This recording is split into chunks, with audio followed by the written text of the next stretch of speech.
terms of Nakuru, for people when that city status will actually elevate it to the next rank in the same level of Kisumu, Mombasa, and Nairobi. Good stuff for Governor Lee Kinyanjui there. There is a story here, Jane. Yes. That rural Kalenjin women stronger than men. That's according to the study. Let me shelve that. I will give you details shortly. Rural Kalenjin women stronger than men, according to study. I will give you more details, and you have to hear what the study says. Okay, and on the front page is a picture of that man who tried for like around 7 seconds, disrupted the president's motorcade yesterday when the president was going to Lakisama. And it was a brief moment of, oh, wow, what is that? But then the man was just trying to get the attention of the president. We have no details of how it all ended, whether he was arrested, and what are some of the charges that will be preferred against him. But the situation was beamed all over the televisions yesterday. And the man was daring. He breached the President Kenyatta's security yesterday. And of course, this comes just day after when he was in Lamu last week on Thursday. Another man also walked to the podium when the president was giving his speech, which forced the president to cut short his speech for a few seconds. But the man was whisked away by the security detail.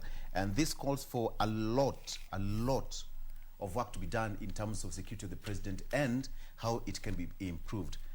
President security can never be compromised. That is on the Star. CS launches fast-tracked Kenya citizenship drive, and now thousands who lost citizenship when new constitution came into effect.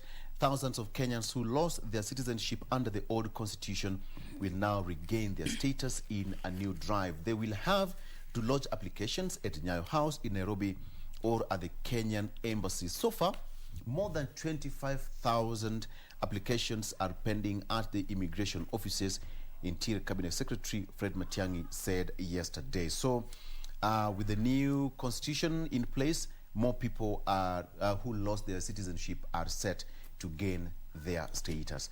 Let me talk about Madaraka Day shortly before we go to you, Jen. Madaraka Day guest list cut by 90%, COVID rules enhanced. Minister of Health and the Kisumu County government will ensure and will enforce stricter COVID-19 protocols during the Madaraka Day celebrations on June 1st. This is after the World Health Organization on Wednesday noted that the Indian COVID-19 variant spreading in Kisumu is the B1617-2 subtype, which is 50% rather more transmittable compared to existing COVID-19 strains. And it says that the main event and the venue at the Jomo Kenyatta Sports Complex, where the next week's event will be held, will accommodate 3,000 people, and its capacity is 35,000 capacity. So that is just to cut down that. Another 10,000 people will be accommodated at the Kirembe and Oworo grounds, where the event will be watched from big screens. So the event will be in Kisumu, President will be in Kisumu, and the entire entourage of the national government and other invited guests, but COVID-19 protocols must be followed. So, Jokisumo, Bedurmos. Bedurmos. Bedurmos, right? All right, so let's make sure that we adhere to the protocols of the Ministry of Health. Jen. Absolutely. And just to add on to that, before we have a look at what the People Daily has for us on the front page, this particular story that is on the Daily Nation in regards to the variants that are in the country, as per what the World Health Organization has confirmed, there are 4 known variants of the COVID-19 that have mutated from one form to the other. And this is the variants that were detected in India, the United Kingdom, in South Africa, and Brazil. As far as Kenya is concerned, all but the Brazilian variant have been detected here in the country.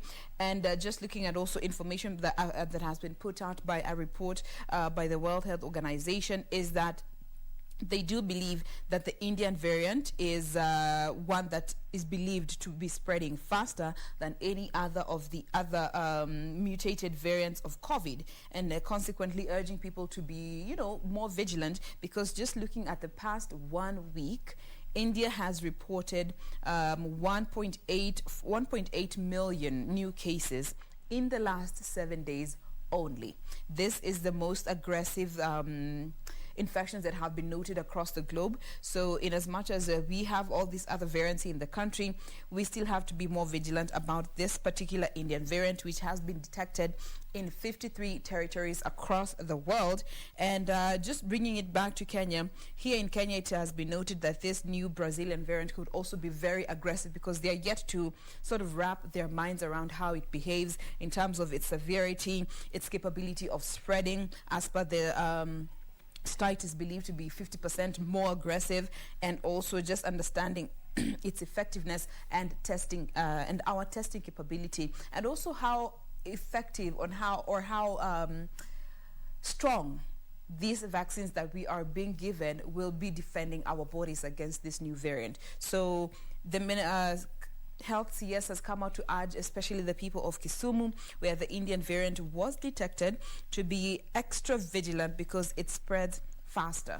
Okay? And this boils down to you and I, man. We have to take responsibility of our behaviors, of our social distancing, of our masking habits, of our washing hands habits. We need to be more vigilant and just be your first line of defense. All right? And especially more so as we prepare for the Madaraka Day celebrations. Now, coming to the front page of the People Daily, two stories actually. Number one, Uhuru's Project Tsunami, as has been captioned here, with critics saying that His Excellency is now on a roll to ensure that he flags off as many projects before the end of his term in less than 13 months time rather. And also counties that are leading in making money. Embu County is in the top 5, followed by Garissa, Bungoma, Tana River, and West Pokot. And looking at the bottom 5 counties, Busia, Wajir, Homa Bay, Nairobi, and Mandera. I'm sure one of our directors, Leo, amesikia Embu hapo. Martin. Utaimba na Kiembu leo, utatudirect na Kiembu. But of course, we'll be looking at that story in a bit. Vic. Absolutely. Yeah. You got me off guard. Yeah. It's called breakfast show. So we have to take breakfast as we do the show. As we go. Okay. East or West versus West, rather. Mount Kenya headed for bitter political split after Uhuru exit. Governors launched drive to reach out to politicians to speak in one voice ahead of next year's polls. That is, President Kenyatta's central backyard is pulling apart from their political siblings from Mount Kenya East, a move that could deny the large Mount Kenya region its much-hyped numerical strength. Now, while still, there have emerged internal fuses in both Central and Mount Kenya East blocks that might further vanquish the region's bid to the residents to cast their votes in a single basket in 2022. All right, and Governor Kiretu Murungi said that they have always been together as the Gema community, and they want the West to support Muturi the way they have supported them in the past.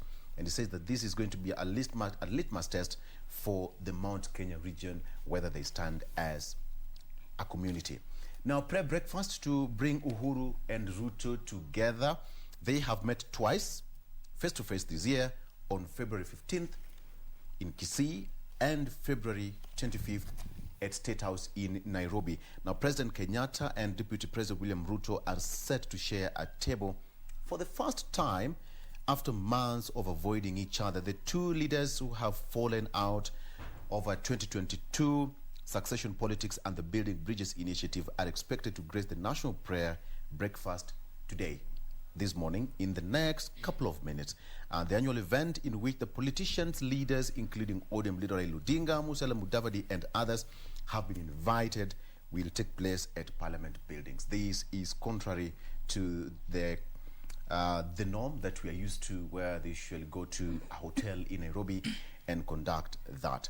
So The two are no longer read from the same script, and today is just going to be that moment of coming together and praying for the nation. So that is going to happen in the next few minutes, and of course you have to stick around because we are going to give you that live event. Senators probe Homa Bay ghost workers in COVID funds. My county. Some 2.3 million shillings was paid to employees whose existence cannot be authenticated. Now, senators are investigating a case where the Homa Bay County government could have used COVID-19 funds to pay 31 ghost workers. The Health Senate Committee heard that 2.3 million shillings was paid to employees who the auditor could not authenticate their existence. Cases of ghost workers has been bedeviling the country over the years, and most, so to speak, most of the county governments came into power, and their first mandate was to weed out ghost workers. And to date, after the constitution and into the second term of devolution and the county government's devolved units, it's still happening. I don't know how this is going to happen, just to make sure that we don't have ghost workers, because most of the ghost workers are the people who make the county wage bill to go higher. Governor Nyong'o bans charcoal burning to save Kisumu trees. Bana, wacheni hiyo. All right? Kisumu Governor Nyong'o has banned the cutting down of trees, especially by charcoal merchants, and he said that anybody who will be found will be arrested and charged in a court of law. All right. Let me just let's go to this particular story here on the Daily Nation in regards to the meeting that Nyanza leaders had yesterday here in Nairobi ahead of President Uhuru Kenyatta's tour of the Nyanza region this weekend, which of course will culminate on the Madaraka Day, the 1st of June, as we mark Madaraka Day, which will be celebrated in Kisumu. So yesterday, Nyanza MPs met, and they were going over a number of issues that they feel need to be prioritized when it comes to that region of our country. And some of the areas that they pointed out on top of this list that, you know, they presented to their president as part of their main concerns is that they want the revival of the sugar sector, cotton, rice, and fishing industries, you know, being revived, the completion of roads and feeder ports in the particular region to just enhance business and also offer employment opportunities for the youngsters in the region. And according to a source who chose to not be named by this particular daily, the National Assembly Minority Leader John Mbadi will lead a delegation to State House for talks tomorrow once the president lands in that particular region for that 5-day tour that he will be there. And of course, during this time, he is expected to commission a number of projects that have already been completed and are just awaiting official commissioning by His Excellency. And the lawmakers also from the region, of course, they did meet yesterday, as mentioned, and they're of course preparing for the president's visit in the region. However, they say that the slow implementation of projects in Nyanza has been the biggest challenge that they have been experiencing, which consequently has led to the locals being very restless and more so looking at the sugar, cotton, rice, and fishing industry, given it's part of the biggest part of the economy in this region. So as His Excellency goes to the Nyanza block as of tomorrow, we will be sure to see some of the flagship or some of those projects that have already been completed. Victor. Absolutely. All right. Now, Attorney General Kihara blames judiciary for delaying appointment of judges. This is interesting. He says that the Court of Appeal stolen confirmation of the 41 judges, and now blame game has rocked the appointment of 41 judges recommended to the president for official appointment by the Judicial Service Commission in what threatens to further delay their confirmation. Now, this is a new twist in which Attorney General Kihara Kariuki accused the judiciary of delaying the appointment of the judges to bridge the shortage in the Court of Appeal and the High Court. Now, he said the president is still waiting for the determination of the Court of Appeal in a case which he was filed by himself, that is the Attorney General, following a declaration by the High Court. Now, the High Court, in a case filed by Adrian Njenga, had ruled that the president was constitutionally bound by the recommendations by the JSC. So, AG Kihara Kariuki says that it's not in the president's hands, but lies in the judiciary, where, the appointment of the 41 judges, which actually bedeviled former Chief Justice Maraga's tenure, almost brought a lot of chaos during his tenure. So, how this is going to play about in the next couple of weeks or months is a matter of wait and see. And of course, we have got the new Chief Justice, Martha Koome, and perhaps this is going to be her biggest litmus test, whether the 41 judges will be appointed and consequently appointed by the president. Now, I promised to tell you a story on why rural Kalenjin women are stronger than men. That's according to the study. Now, scientists investigate uncommon occurrence. Now, let me tell you how this. It is widely proven that on average, men are physically stronger than women. Take that again. Okay. It is widely proven that on average, men are physically stronger than women. A big part of that strength lies in the upper body muscles. All right? However, a study by scientists from Harvard and more universities shows that traditional chores thrust on women, traditional. Fikita, we will not speed past like you didn't say traditional. Okay. As you were. However, traditional chores thrust on women are forcing them to develop rare upper trunk strength. In some communities, they are even stronger than men. True. Okay? The scientists demonstrated that among the Kalenjin, rural women are the strongest people in the community, physically stronger than the rural men. Wow. Sasa hapa naona kuna shida kidogo. They sampled, yes, itakuwa ngumu kidogo. They sampled 74 Kalenjin adults aged 18 and 61, with the females being on average 35 years old and males 39 years old. The 74 were subjected to trunk muscles, endurance and strength tests, while muscle flexibility was measured with exercise tests and electromyography. Yes, I got it right, which records the electrical activity produced by the skeletal muscles. So, generally, it is easier for men to develop not just upper body strength, but strength in any body part compared to women because they have not produced testosterone.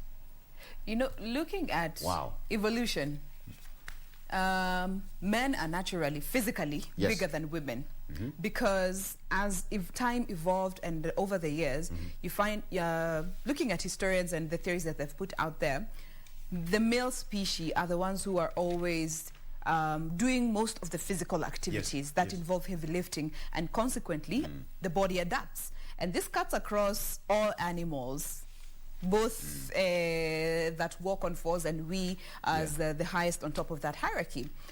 So now, evolution is still happening in our Kalenjin community. Magalde wanabadilisha hivi kama neno. But then again, you find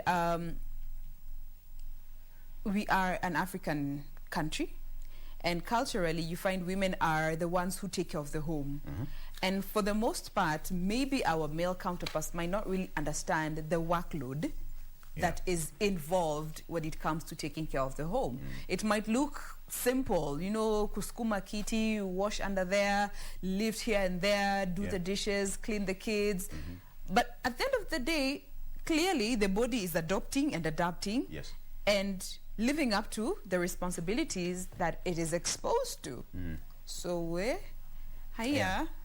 and women tend to do so much. When they wake up in the morning at 3:30 to prepare kids, they have to do house chores and all that. By the time they'll be retiring to bed, ile kazi wamekuwa wamefanya is a lot. This is why I have a problem with people who dismiss stay-at-home moms. They do a lot. Because people will be like, you just stay at home. What? what's hard about that? But then you're right. Bro. Moving a 7-seater, moving it there, you mop. Have you spent a day with toddlers? Toddlers are savage. They have zero chills, zero cares. It's crazy. It's crazy. So power to the women. Power to the women. All right? Okay.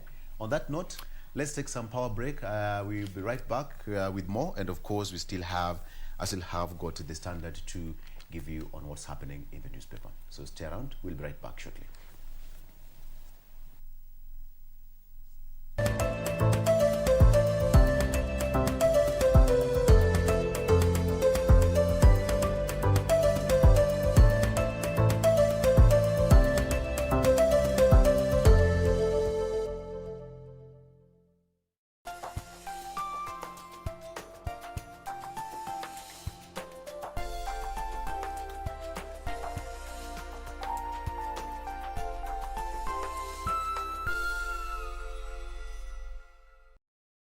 Je, umeomoka? Kama hujaomoka kwenye QuickBin ndio mambo yote. Hapa tuko na fridge, kodi yake ni CM.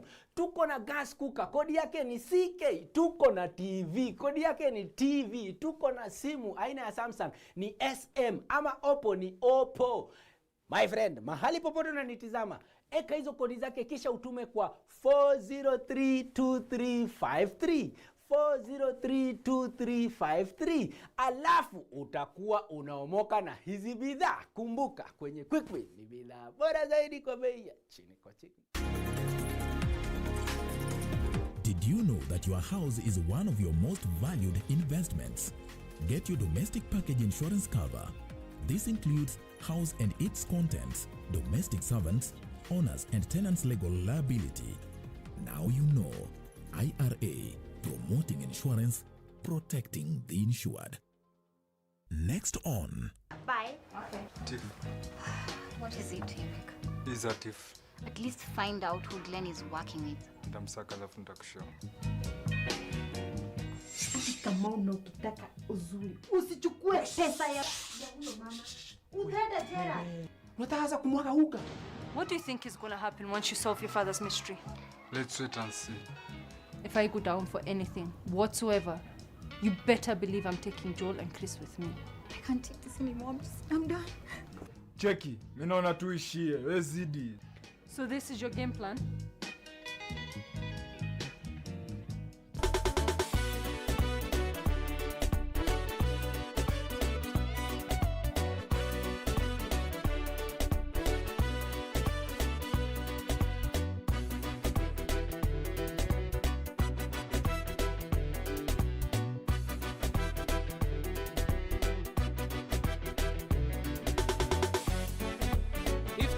FM Ilaiska Umada.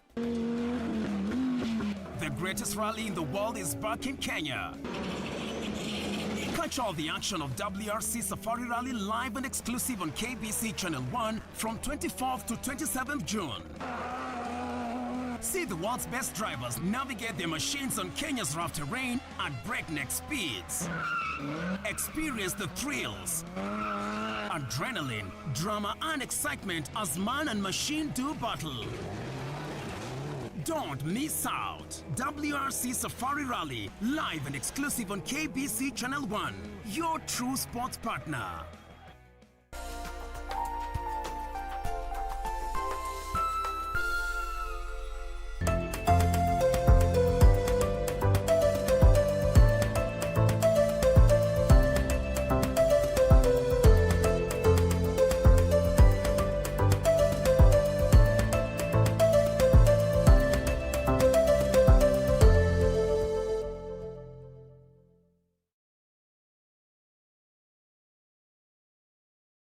Mapenzi hainanga hodi, unajikuta umependa mpaka yule hodi. Mapenzi hainanga hodi, unakuta umependa mpaka unajisahau.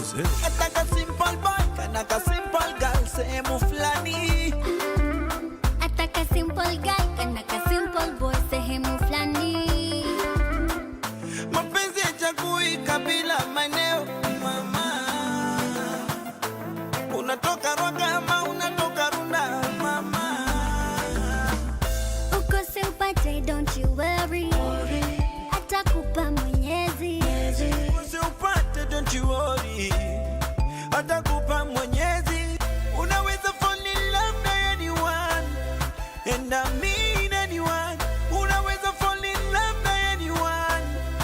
kushinda mimi na anyone. Mtoto wa Mathare amefall in love, amefall in love. The boy Kasalame amefall in love, amefall in love. Kasichana Kanyeri kamefall in love, kamefall in love. Katoto Kajambi kamefall in love. Nimefall in love na nimependaga. Oh baby oh, nimefall in love na nimependa. Oh baby oh.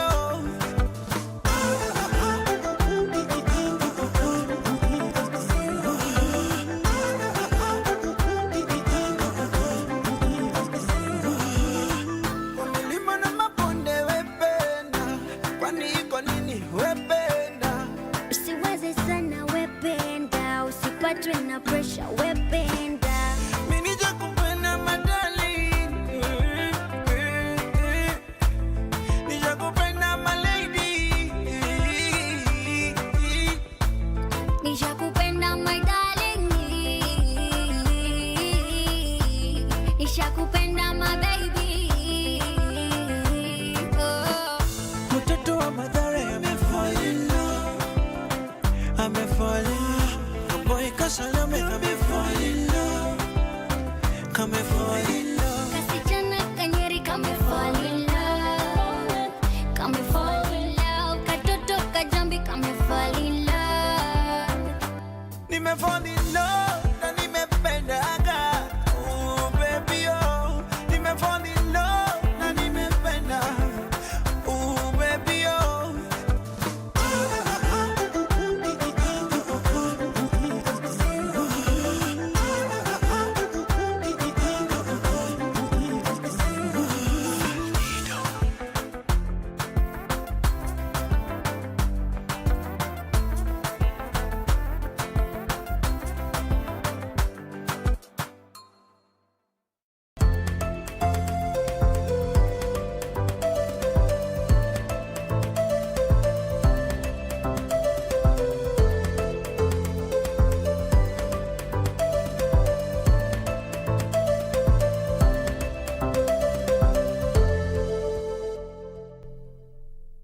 Back to the program. It is Thursday and it's definitely Entertainment Thursday, and this morning we'll still continue to just look at the gospel industry and basically the evolution therein, and also we'll touch a bit on the award system. You know, when the award system came into the gospel space, how did that in turn changed how the trajectory of the gospel music? Did artists now begin singing for awards instead of the word, or what exactly happened?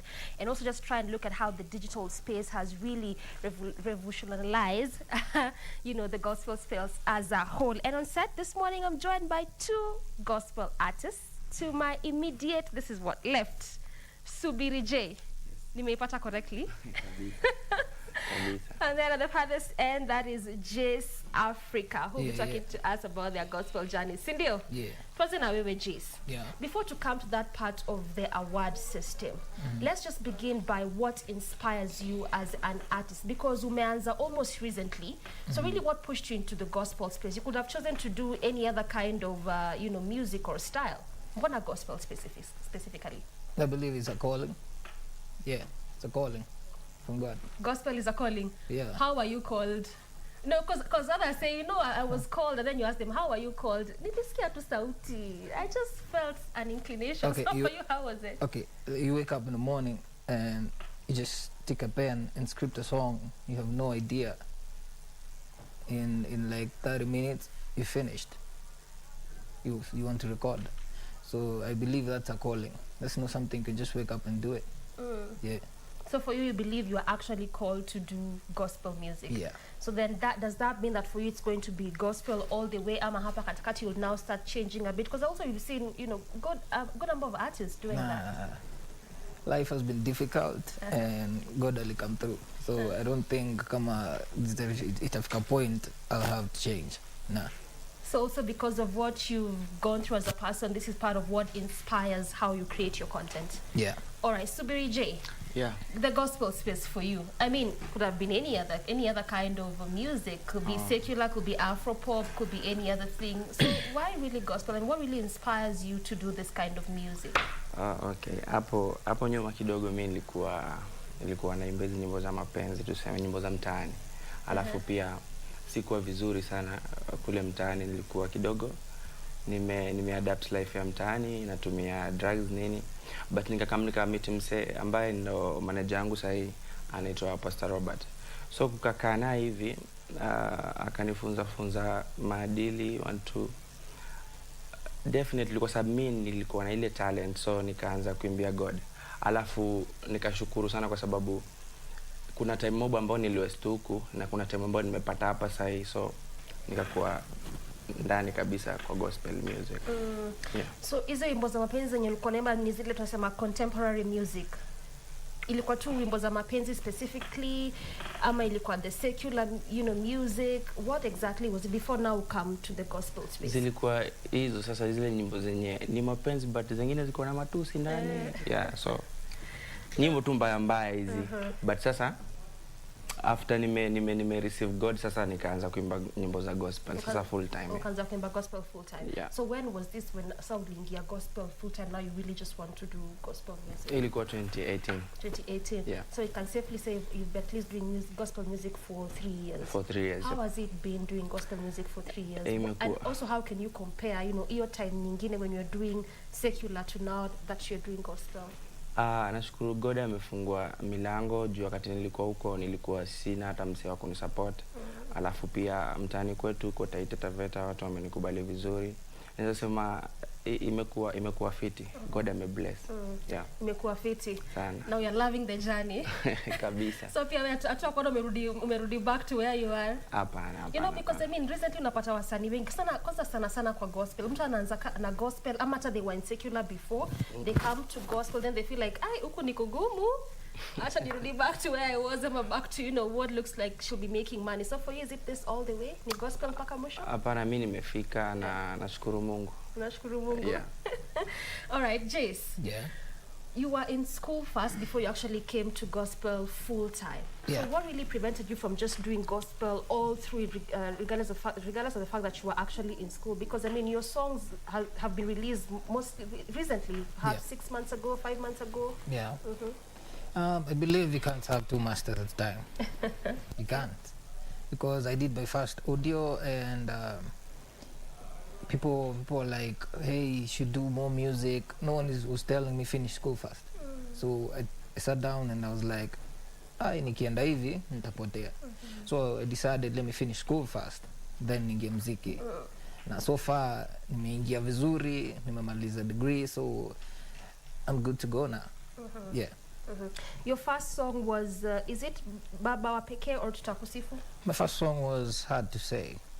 Yeah, it's a Hard reggae. to Say. Yeah, it's hard to say. What was the reception like, for your first single, and what really motivated you just from that reception to continue creating more music? Just like I say, doing music is a calling. You just don't wake up and say, I'm going to be an artist. It's a calling. I believe if God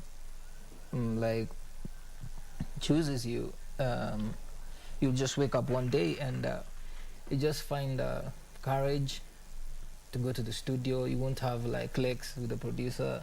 You just do your recording, and I believe if you're ordained by Christ, things become easy, because without Christ, trust me, misingeandika hata mistari ine.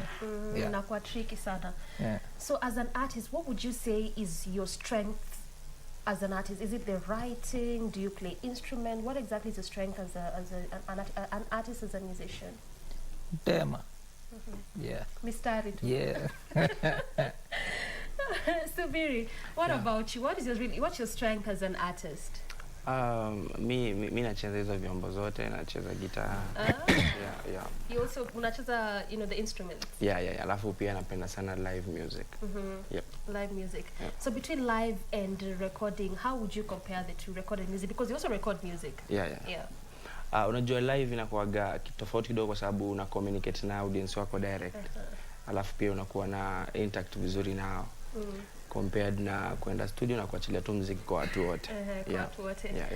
Ni nini ishaifanyika wakati unafanya live performance ukasema hapa enyewe issue nililima kabisa? Vitu mob hufanyika. Kuna watu wanakupea do kwa sababu Watu wanasema gospel ni kupeleka injili, wachana na pesa kwanza. Sasa unajua watu like mtu anabarikiwa venye unaimba, so anashindwa tu kuzuia, anakuja anakubless kwa sababu at the end of the day ni God amekupa hiyo kitu. Amekupa hiyo talent or the gift. Yeah, alafu pia hapo nishapata deals kutoka kwa wase, kutoka kwa kampuni. Yeah.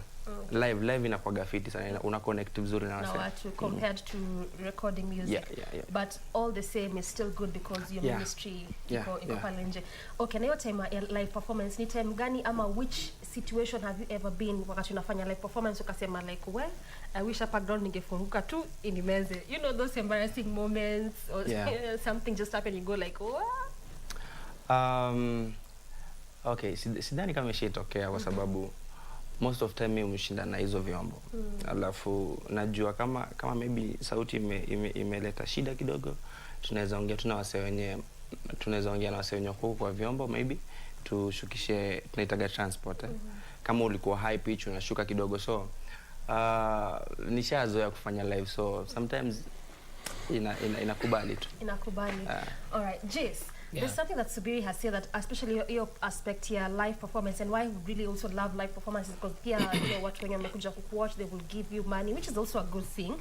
But I just want to get your perspective on this. I mean, there's always this notion of, as a gospel musician, as a gospel artist, you are more on spreading the word as opposed to even think about, you know, it's good because I'm getting the money. What is your take? My take, I usually focus on spreading the gospel. Not the money. You see, God made man, man made money, money made man mad. See, if you concentrate in receiving the monies, it will reach a point you can't spread the gospel without getting money. You see, so me, I prefer like spreading gospel comes first, because usually gospel involves more of charity than corporate money. Like events, you have to do events, you have to do, you go to churches, and you can't request for money. You just like, hey, can you come sing for us? Like, let's praise God. And I'm like, sure. And they're like, how can we pay you?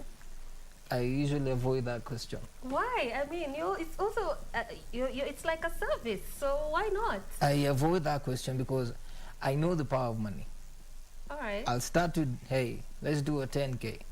Then next time, hey, let's do a 20. I hyped your place last time, so let's do a 20. And it will reach a point, it will become impossible for me to be invited to spread the gospel somewhere because I've reached a point, the limit is so high. Yeah. Have you done events before? Yeah. Okay, so many. Good enough. You've done events, and you're saying that you avoid that question. I mean, also, I really want us to be as practical and as realistic as we can get in, as much as it's the gospel. And yes, you've done events before, and you're saying that you avoid that question of money. So, do you do it for free when you do events, or I come how to does it come about? Look, I know there's money, so I come to event. I perform, and then when I'm leaving, it's up to you to call me and say, hey, take this. Or you ignore it. I won't ask you, you know. I won't ask you, because if at all I was to come because of money, maybe tungekosania pesa, ama maybe hata singekuja. Na ungekuja event. But if I come, I perform, you know, people come, they usually follow you later with an envelope with cash. Okay. You can't refuse. So you put it in your pocket and say thank you. Yeah. All right. Well, I mean, that is really interesting when you just say that, because it also brings that aspect of when you look at how the gospel space has been shaped right now, that aspect of money never misses. And there's always that question of, I mean, in as much as I'm spreading the word, I can't go home and sleep hungry. I can't just not live in a house because I'm spreading the word and spreading the gospel. So again, also from your perspective, do you feel like this is one of the things that perhaps gospel ministers or gospel artists are missing? Like they've put money so much ahead of wanting to spread the word? Okay. What I would say, I do motivational talks for students. What I tell them, you need to have two things. You need to have a profession and a career, so that you don't rely on your career. A career is something I like doing. So for me, I like singing. But for my profession, it's something I went to school for. So I did finance. So I have a job and it's paying me. So if I have a job, I'm comfortable with my life. So I won't strain spreading the gospel for Christ. Yeah. Okay. You won't strain spreading the gospel for Christ. It means that God is just going to come through for you. And we'll come back to that money bit a bit later on, just a bit. But let's come kwako Subiri Jane. Kwa mtazamo wako, unaona kama hii ni one thing that wasanii wa gospel wana miss sana? Because that's what about some of them would say, let me go to secular then, because inakani kama saizi gospel haimeki hiyo do. Una feel kama hiyo aspect ya putting money more ahead or in front of just spreading the word ni what ina kill, I mean like in a make true gospel spaces equals as how it was back in the day? Because back in the day it was more about me, I just want people to really hear the message. I want people to get saved. Wakati unaanza for example kama msanii wa gospel, of course unakuwa na changamoto mob, kwa sababu hii ndio time yenye God amekupea, unaanza na unafanya tu vitu kuspread ile word. But wakati muda inaendelea tu kusonga, kuna time tu itafika pesa zitaanza kuja zenyewe, kwa sababu unajua ni God ameputia kitu kwako. So of course ni kuvumilia tu, na naamini kama msanii ako kwa gospel, like ako kwa gospel vizuri, itafika tu time God ata bless. Kama mtu ako kwa gospel space vizuri, itafika time God to ata bless. Hata kama itachukua muda. Okay. So basi una feel nini wasanii wanafaa fanya? Because the way tunasema also at the end of the day, unajua you can't just go home and eat nothing because you've spread the word. Then how can artists wanaweza differentiate aje, ama what really do they need to do? Is it that they need mentors, that they need to soak themselves in the word sana? Nini haswa wana need?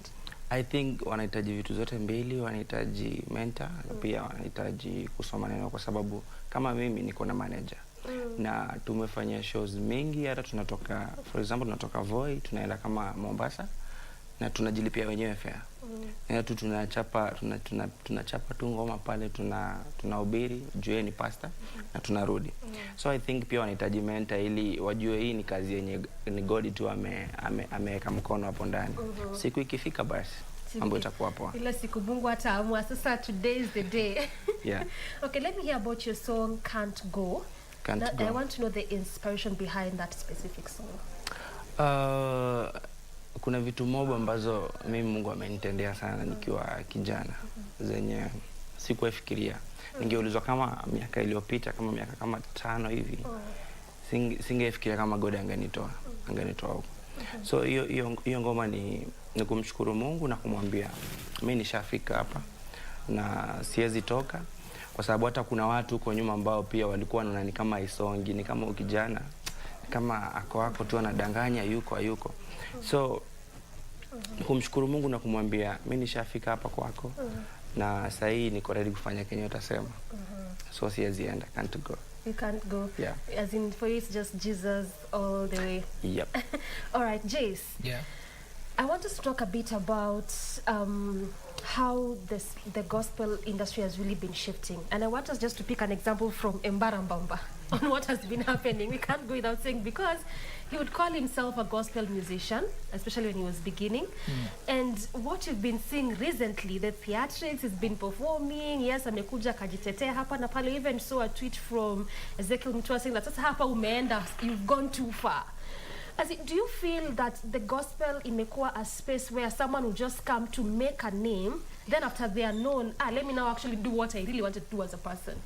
You see, what I like about my country is that the church has a say in the constitution. So it means gospel artists are more covered by the government than secular artists. Okay.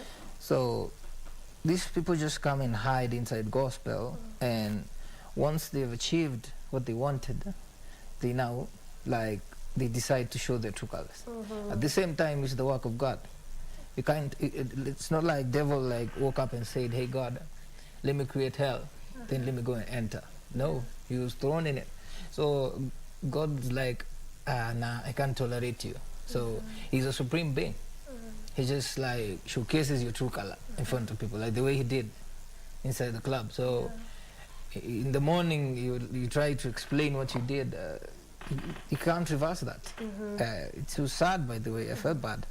You said something very important, which I'd like us to just explore a bit. That it's like people use the gospel space as a platform to just like create the name. Yeah. Actually, someone like me exists. But the moment you actually know me, then I go back to doing what I really wanted to do as a person, which was not gospel. Then what does that really mean about gospel holistically as a whole? What does that mean about gospel music? What does that mean about gospel industry? What does that mean about the church? Okay, these artists who do these things, these gigs, they don't know church. They've never been to a church. It's like basically, you know, I can tell you there's a secular artist who started music like 6 years ago, and up to now he has 1,000 views YouTube. But if you're a gospel artist, it will take you like, let's say like 5 months like mine, and you're already up. Yeah. Since it's gospel, everybody just supports gospel, you see. So that's the shortcut. You just go, showcase, then come back, do your secular things. And it's sad because to me, if you ask me about him, Barambamba, I can tell you like, that guy, I don't think he goes to church. Yeah, because if you watch a music, I'm sorry to say this, I'm not judging, but it ain't fair. I watched that video and that gospel part. Let me let chairman deal with them. Let the chairman, yeah, moral cop himself to deal with them. Ringtone deal with it. All right. So Biri J, what's an perspective yako also on the same? Do you feel the same as what Jace feels like? Say gospel is like a platform, a place where I'll come and create my name. Mukishani jua, then I actually go and do what I really want to do, which is not gospel. Na kama even though una feel, then what does that mean about the gospel industry as a whole, and what does that mean about the church? Because also the church is part of gospel music. Mimi nasema ni kama mapasta. Unajua kuna mapasta tofauti. Unaweza enda church ukasikia kuna ubiriwa gospel, but kiupande mwingine, kivengine. So nadhani maybe hawaelewi the calling ya God iko aje, na pia maybe hawaja back to calling. Yeah, kwa sababu nadhani kila mtu alitoa place yake specific. So maybe naweza sema hawa sasa wenye wanakuja gospel wakisha establish fit wanatoka. Maybe at the first place hawakuwa wameitwa na God, ama pia hawakuelewa purpose yao kwa hii dunia. Yeah. Well, that is very huge actually. When you talk about purpose, it's very important. Ata mtu kujua why are you living, because that is what purpose is. Yep. So does that mean also the church is very important ata from Sani to be rooted in the word, not just about I'm talented, I'm a musician, I can sing. Yeah, church ni important sana, alafu pia inategemea ni church gani, kwa sababu kuna church but kuna church na kuna church. Yani kuna church, okay. Bro, you're judging. Si judge. He's judging. Okay, acha nikwambie. Acha nikwambie. Get your perspective, Jay. Okay, acha nikwambie sasa. Acha tusikie subiri. Unajua kuna mapasta wenye wana view injili kivengine. Okay, my take. Yeah. Na pia unaweza enda church nyingine ukafeel pastor ana view injili kivengine. Sijui kama unanielewa. So si eti ni kujudge, ni venye injili na siku hizi injili inahubiriwa vitu tofauti. Una get. So unaweza pata hapa wase wanahubiri hiki na huko wanahubiri hiki, but the same thing, but sasa inakuwa brought up different. Asa ile venye watu wanaelewa ndo kidogo inasumbua watu. Inasumbua watu. Yeah. Jace, before we play your song tutakusifu. Unakani kama ulikuwa unataka kusema tu subiri mbona ana judge. You know the Bible says bwana, don't judge, yeah. Don't judge.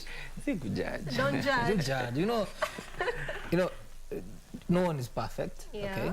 Everyone akona kasura yake kwa kale kakona ka blangata. So you're not perfect, I'm not perfect. So I might see your imperfections and I might not see mine. Yeah. So tuache Mungu aitu tu Mungu. Tuache Mungu aitu tu Mungu. Okay, let's listen into Jace Africa's song Tutakusifu. Take a look.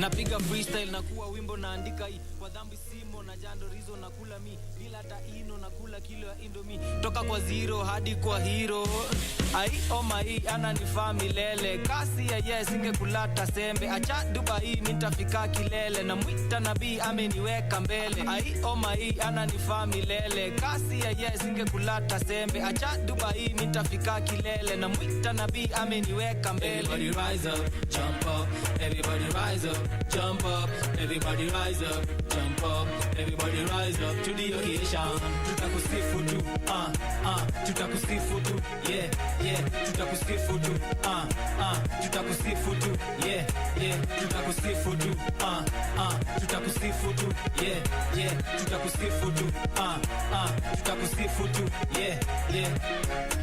Wolan, neno lako lisikike hadi kwenye medula upendo wako fichike tuishi kibrathe amani stare toka kwa kipi hadi nimebale nikashilingi takutem umekiburi ama ushinde ba upige madrinks usahau Jehova na kawokovu uache kisloman ni kwa mapo utanipandisha kuna mbinu ya mgambo jambo iko ni shuhuda buda ako fast zaidi ya uba atakuja nita fast mikiro nitashiba sita lie bila yeye nitashindwa riswa saitani riswa mashida itaisha visa ngano utanipa visa. Everybody rise up, jump up, everybody rise up, jump up, everybody rise up, jump up, everybody rise up to the occasion.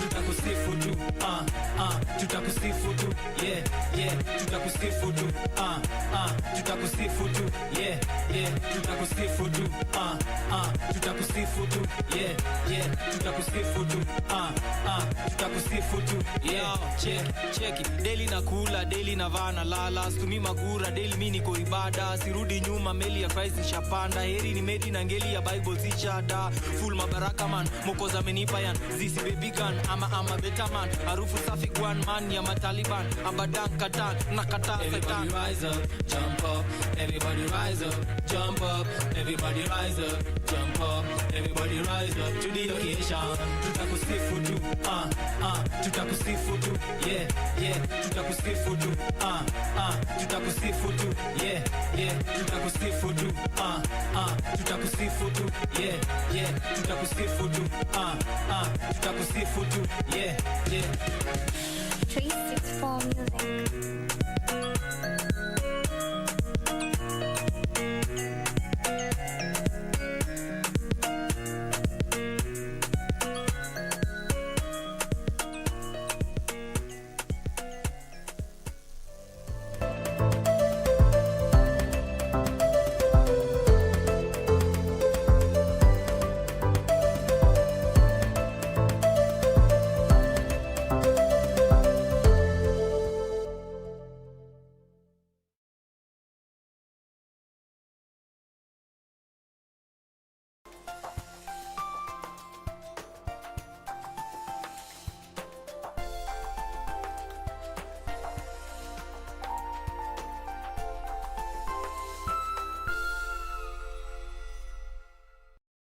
Je, umeomoka? Kama hujaomoka kwenye QuickBin ndio mambo yote. Hapa tuko na fridge, kodi yake ni CM. Tuko na gas cooker, kodi yake ni CK. Tuko na TV, kodi yake ni TV. Tuko na simu aina ya Samsung ni SM, ama Oppo ni Oppo. My friend, mahali popote unanitizama, eka hizo kodi zake kisha utume kwa 4032353. 4032353, alafu utakuwa unaomoka na hizi bidhaa. Kumbuka kwenye QuickBin ni bidhaa bora zaidi kwa bei ya chini kwa chini. The greatest rally in the world is back in Kenya. Catch all the action of WRC Safari Rally live and exclusive on KBC Channel 1 from 24th to 27th June. See the world's best drivers navigate their machines on Kenya's rough terrain at breakneck speeds. Experience the thrills, adrenaline, drama and excitement as man and machine do battle.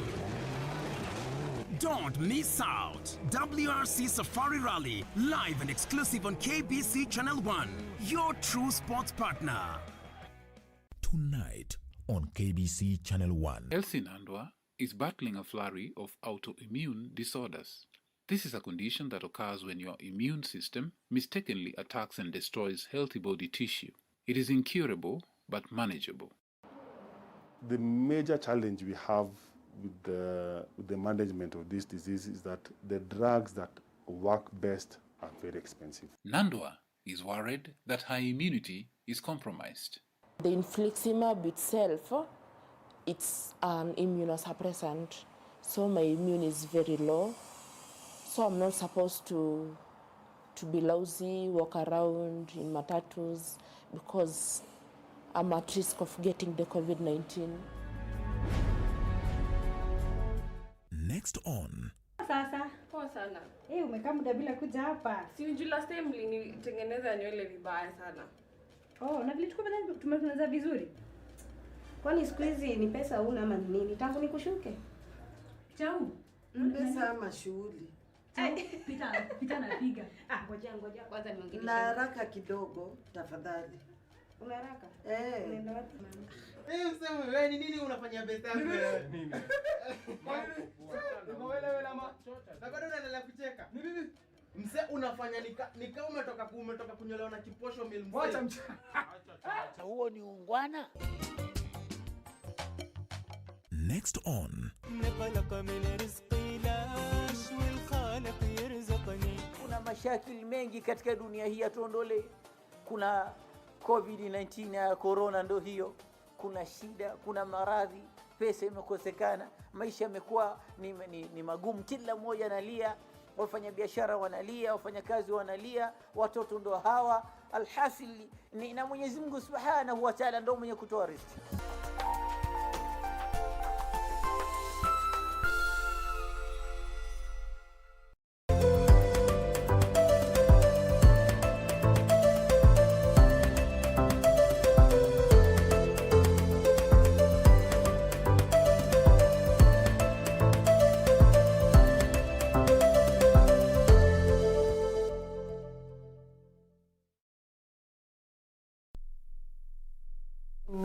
Thursday, and my guest on set is still Jace Africa and Subiri J. Before we went on break, Jace, we were listening to your song Tutakusifu. Now, before I go back to that money beat, able to tell us a bit about that song and the inspiration behind it. Takusifu. I think it was on a Thursday last year. You're beginning from the day. Yeah, I remember very well. I woke up, I started reading some like how to do business, a book by Scott. So just in the middle of the page, just there's some lines just come in my head. I'm trying to concentrate on the book, but lines inakuja kwa kichwa. So I was like, napiga freestyle kwa kuwa wimbo naandika, kachukua kitabu, started writing. And after I finished, nikakosa chorus. So when I went to the studio singing, that song, that's an amazing song. Apo kwa chorus, it came by, I think, just God said, just go in, start recording. Ikafika kwa chorus, then I was like, Takusifu too. You know, I had no idea. My producer was like, go on, it's coming. Yeah, and that turned out to be my favorite song. I hadn't planned for it. God is great. Wow, that's interesting. Yeah. So as an artist, you also have favorite songs in between your songs? Yeah. Okay. These songs that you just don't know how it happened, it just happened. Unajua nili unakaa chini unaandika like for 2 months. Kuna wimbo niliandika 2017, I'm still working on it. I'm still like, hey, bado, you know. But I know if I do it, it will be okay. But I'm like, no, bado. Okay. Sijapata touch. All right. So then how would you describe your creative process? Because on this specific one, Tutakusifu unasema ulikuwa tu umekaa unasoma and then unaandika tu mistari hivi na pale up until it fell into place. And then there's a song you've been writing since 2017, but up till now, it's not quite there yet. How do you describe your creative process? I can just say you go back to calling. Like God selects. He's like, no, this one is okay, but not now. Yeah, it will reach a time, I'll approve it, you see. So I serve like a supreme God, a supreme being. So he won't like to come to my ears and like today, you see. So I'll have to deal with the moment. If I decide to do a song and isishike, I just put it aside. Yeah, Okay. I have like 7 songs and they put aside. Wow. Alafu sasa kuna unangoja time ya God sasa. Sasa kama hii tutakusifu sasa just went live. Without even writing the chorus. Which again is very important. Let's just touch on that a bit. Waiting on God's time to even release a song. I mean, you wouldn't hear that, especially with a lot of upcoming artists. Even like you, wanasema ati mimi nangoja kusikia tu kwanza God aniambie hii ndio time ya kurelease ngoma. Yeah, akishasema mimi ni msanii, niko na talanta, nikishaandika wimbo, I mean, why not? You know, Isaiah 60:22 says, when the time is right, I, the Lord your God, will make it happen. Yeah, so I think that's what drives me. If I write something alafu ni feel navurutana nayo, bado. Una chill tu. Yeah, bado. Just nawachana nayo, funga naenda kazi for 1 week alafu nikirudi tuendelee from there. All right. Yeah, so I believe God is supreme, so he selects. Yeah. And his timing is the best. Yeah, exactly. Okay, Subiri. Yeah. How would you describe creative process yako ya kuandika, you know, ngoma, because you also have quite a couple of songs? Yeah. A lot of them. Uko home city tuko na home studio. Alafu pia nimelearn kuhusu production music. So most of time mimi hutengeneza tu beat. Alafu kwanza I remember ngoma nyingi zenye nimeandika nimekuwa church Sunday, then on Monday natumia ile inspiration nilipata church most of time naandika, ama nimecome through to situation mtaani naandika. Yeah. So basically ukisema hata situation mtaani ni wewe tuseme mostly your process yako, your creative process is also what is happening around you. Yeah, that's why niko na ngoma kadhaa, niko na ngoma inaitwa Soma, niko na nyingine inaitwa Tusemezane. Yeah. Nimetoka mtaani. Nasikia kusema tena jamii pia mimi usoma word, nataka tu kuona God ananiambia nini through the Holy Spirit, because again also for most matured, you know, musicians will tell you that it's very important kukuwa pia rooted in the word. Nasema learning is a process ndio. Bado naendelea kulearn sana kuhusu the word. Nashukuru God sababu venye naona nanipeleka tu vizuri. God akupeleka tu vizuri. So tuseme tu niko kwa process na learn. Yeah, we are definitely not yet done with this conversation. We'll come to unpack more, especially of what is happening in the gospel space. But before we get to do all that, na Jace na Subiri, how about we just listening to Subiri's song that is Nakupenda. Take a look.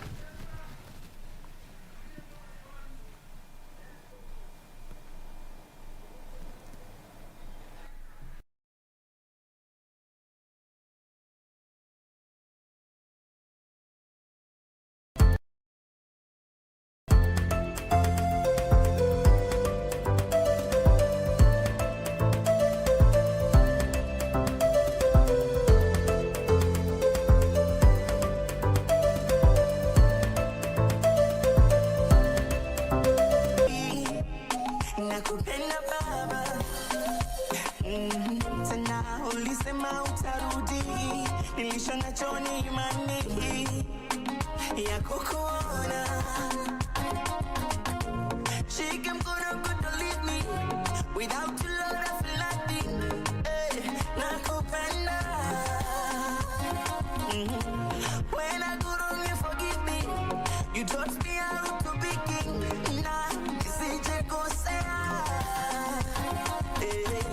Zile baraka najua tanipa, sina kiwewe, najua ni wewe. Mwanzo sina tapapara, macho yangu yanaona mbele, lazima nifike. Ulalala, nakupenda toka ndani ya moyo. Ulalala, nakupenda kama mimi ni wako.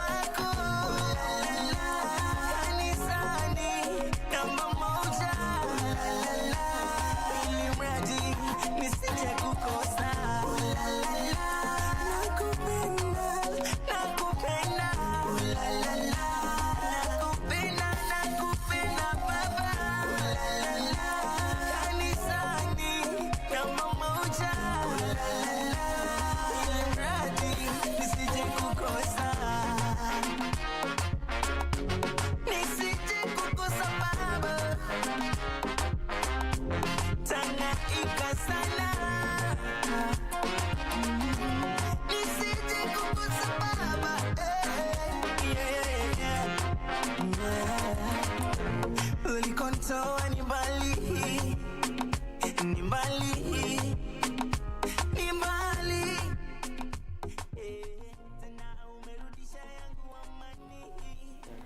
Alright, so that was Nakupenda by Subiri J. No, Subiri. Yeah. Inspiration ya hiyo ngoma ni ilikuwa, what exactly is the inspiration behind that song? Unajua mimi ngoma zangu nyingi sana ni kushukuru God place amenitoa. Alafu na feel kuwa love yake ndo nahitaji, agape love. So hii ngoma ni kama ngoma mapenzi but kwa God. Kwa hivyo hutaki hiyo love nyingine, wewe unataka Allah? Hutaki hiyo love, unataka tu ya God. Kila kitu na wakati wake, lakini for now in his own timing. Yeah, for now nahitaji sana mapenzi ya God kwa life yangu. So it was basically just praising and honoring God. Yeah. Okay. Yeah. All right.